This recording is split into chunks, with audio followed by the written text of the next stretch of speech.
अस्सलाम वालेकुम। मेरे चैनल को सब्सक्राइब करें, लाइक करें, मेरी वीडियो को फुल वॉच करें। किसी से मोहब्बत का बेहतरीन तरीका ये है कि उसे अपनी दुआओं में हमेशा याद रखा जाए। दुआ तो उम्मीद से मोजज़ों तक का सफ़र है। अहमियत दे खुद को और ख़ुद तक ही महदूद रहें।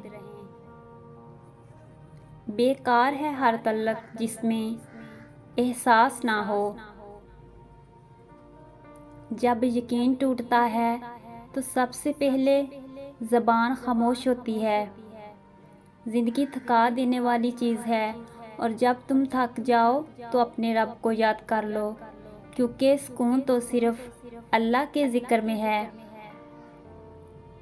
खुशी का ताक़ब करने वाला खुशी नहीं पा सकता। ये अता है मालिक की जो उसकी याद और मुकर्रर की हुई तकदीर पर राज़ी रहने से मिलती है।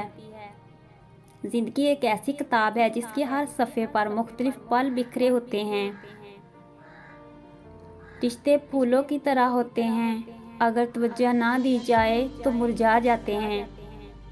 अच्छाई के लिए लाज़िम नहीं कि लोगों के साथ कुछ अच्छा करते रहो। अच्छाई ये भी है कि बस किसी के साथ कुछ बुरा ना करो। बेहतरीन लोग बेहतरीन नीयत रखते हैं, जिसकी वजह से रब उनके तमाम काम संवारता है, और जिसका काम रब संवार दे उसे कोई बिगाड़ नहीं सकता। मुसलसल नज़रअंदाज करने से मजबूत ताल्लुक़ भी टूट जाते हैं। कुछ बातें ना बिना कहे समझ लेनी चाहिए, रिश्ता गहरा होता है।